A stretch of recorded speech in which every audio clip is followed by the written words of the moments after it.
Vix, what are we doing now, babe? Okay, Chris, what are we doing up there now? Get me a coffee. Right, we're getting started in the next couple of minutes. We're just waiting for...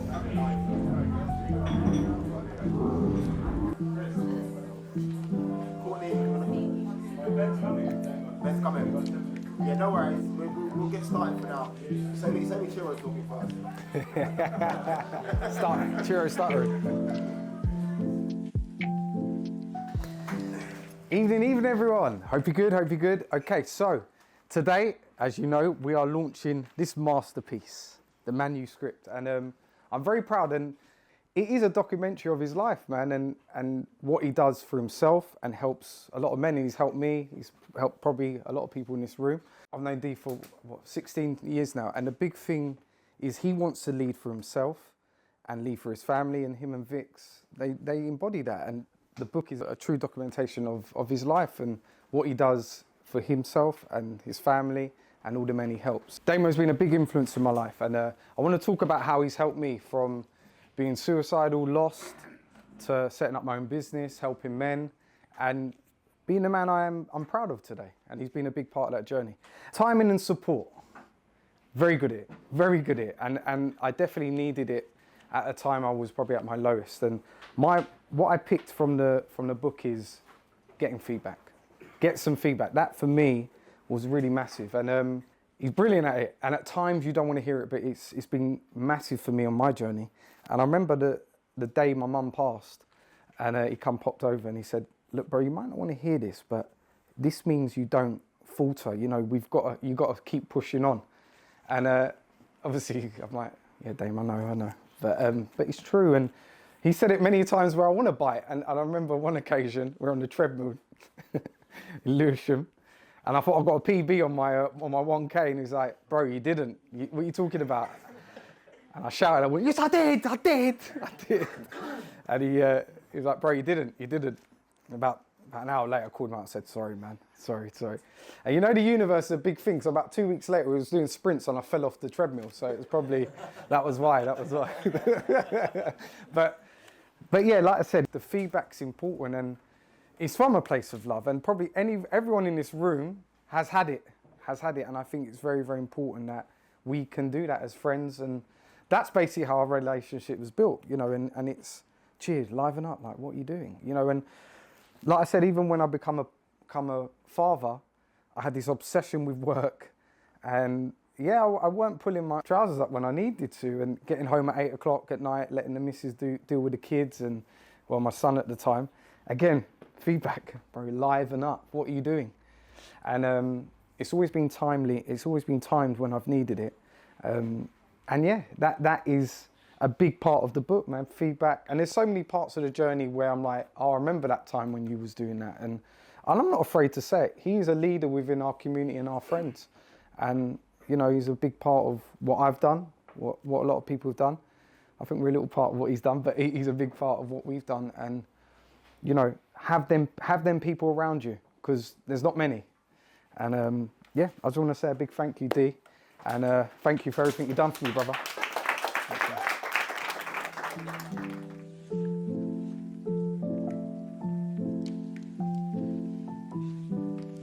Thank you, guys. Thank you, Damien, for allowing me to talk at this event. Thank you, Chero, as well, for welcoming me on. Guys, growing up, no one would have imagined one of the Scannell brothers would have attended a book launch, never mind hosting their own book launch for a manuscript for men to give them a guiding light. A lot of us are lost, and this book provides us somewhere to go in a direction that we seem not to have. So where we came from, so smiles and jokes aside, the Scannell brothers come from very little. The carpets in our house were found in skips down the road. Everything in our house was either stolen, lost, or found somewhere. Our garden was full of the golf courses, plants and that. The goals were stolen from Croydon FC. It was a garden to be applauded. But statistically speaking, Sean, Damien and I, we could have ended up drug dealers, addicts, or just another statistic. We had the perfect conditions of domestic violence, alcoholism, and mental health. And luckily enough for me, this is a few years on, because my addiction ended up being food, which is crazy. I enjoyed food, and if you know what fat happy is, that is what getting your happiness from McDonald's and 20 chicken nuggets. There's nothing better than that. And I would have that for lunch, dinner, whatever it was. And I ballooned up in weight. I was about 145 kilograms. And I had no expectations of myself getting thinner. It was just going to get worse and worse. At the start of COVID, my dear brother, Damien, gave me a call, and he didn't sugarcoat it. He said, T, your life, it's not going to go any better unless you're going to start losing weight and you're going to die, which is kind of a kick up the arse and something I needed to hear. So at that moment, something had to change. And this is why the first chapter of the book sticks to me. And it's who don't you want to be? So I didn't want to be a fat father or a fat brother, which I was known of at the time, the fat scanner. I didn't want to shy away from things that scared me. And I didn't want to be on my deathbed thinking that I didn't want to give life my best shot. But before I could do anything, I had to acknowledge something, that I couldn't do it myself. So I surrounded myself with people who were ahead of me on their journeys or were just on a journey themselves. So I got Damien to coach me. I trained with some of, well, I believe they're the best people in the world: George, Chero, Chris, Quinny, Damien. I got a business coach. I started reading, listening to books. I also committed to formal education, because during school, I was terrible. No GCSEs, no nothing. So I didn't understand why. So I found out the reason. I was dyslexic, so I put a plan of action to pass my GCSEs 22 years after leaving school. I completed a level 5 qualification in business management. And to top that off, me and my wife, we started a fitness journey, which we've lost about 75 kg between us over the last couple of years. Today, I'm lucky enough to run my own business with my wife. We employ 10 people. I co-run a men's support group with Chris, focusing on health, relationships, business and finance. And I also co-founded We Run Croydon, a beginner's run group to help people at the start of the journey like myself. Through it all, I've become a better father, a man for my loved ones who wants to lead by example. And by figuring out who I didn't want to be, again, which is the first chapter of the book, I could take steps towards becoming the person I am today. So what I ask of everyone today is to be proud of yourself, who you are right now, appreciate how far you've come, but don't get stuck there. Focus on what you need to do today to make your goal a reality and keep evolving. And to finish off my speech, I want everyone to make sure you celebrate your kids when they do something small, celebrate your loved ones no matter what they do, and celebrate yourselves for every small effort that you do. And thank you very much for your time.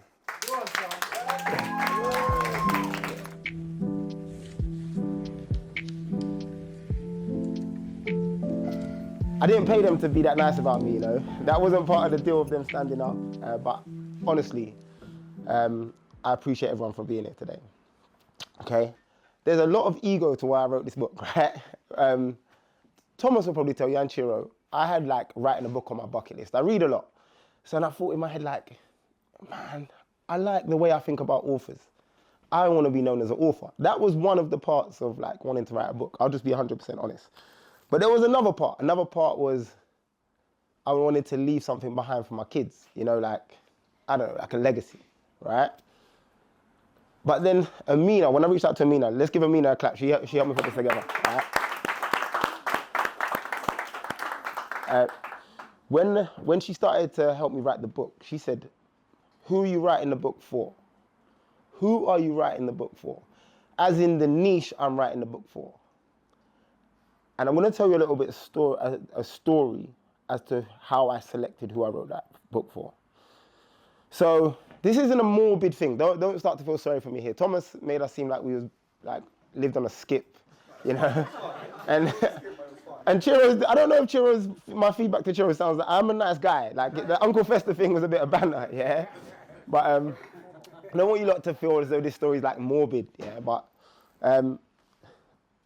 our father passed away, I don't know, best part of 10 years ago now, right? And he was an alcoholic. Not just he was an alcoholic, yeah. He was like falling apart at the time. And I'll never forget, it was for about 30 days, he was going back and forth to the hospital. And I'm going to be entirely honest, I was a little bit numb. So people would ask me like, how you're feeling, yeah? And deep down, I didn't really feel. It's like I didn't even know if like I wanted him to make it through. You know, and that sounds a bit harsh, but what it was, like 15 years prior, there was like a lot of suffering. There was a lot of suffering. It was hard to see my dad like that.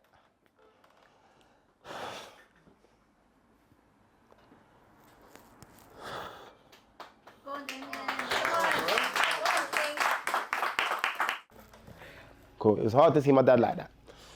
So them 30 days, I was a bit empty. I was a bit of a shell. Like, it was difficult for me to say I wanted him to pull through. I'll never forget, one time I was sitting beside the bed. He was 6 stone. I think Tom was in the room. And I was just sitting there, I was empty. I could honestly tell you, I was sitting next to him and I was thinking, I should be feeling I want him to make it through. I should be feeling it, but I couldn't feel that. I couldn't make myself feel it, and I felt guilty about it. Then the rumination started. I don't know if you lot ever had this feeling like you're watching yourself think. Like the world is just spinning. Like, I remember times like people say like you escape playing football, and I was playing football at the time, but I think you all know how I feel about escaping. Now, escaping is not a good thing because you only escape for 90 minutes. You come back to the problems. That's who I wrote the book for. That guy. That guy, I needed solutions, yeah? And if I'm being honest, Chiro mentioned suicide. I never felt about taking my own life. I'm too good looking, you know? But I was lost. I was lost, you lot. I was lost. I was lost. I'm very grateful for the people in my life. Because I'm being honest, yeah, I didn't have the solutions at that time. I had good people. Vicky,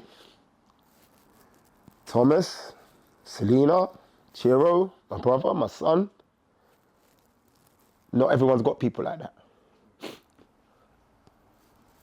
So that's what I wrote the book for.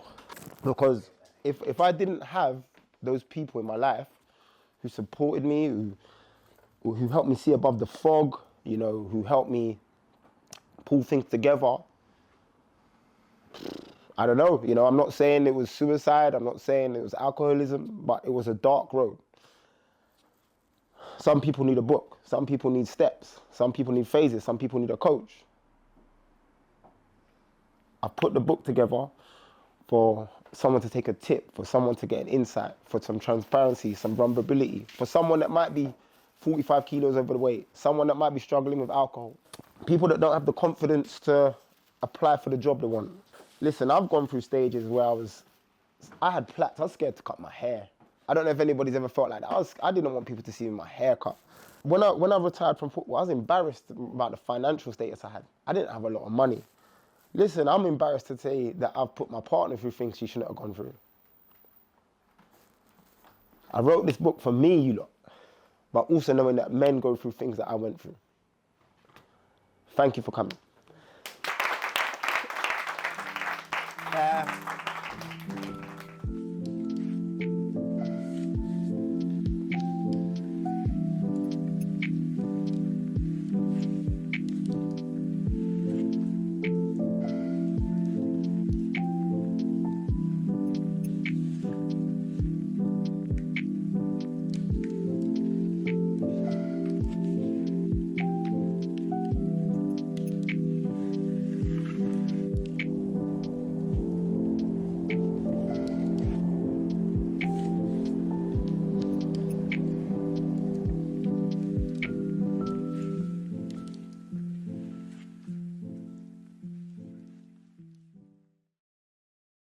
One, two, three. The manuscript!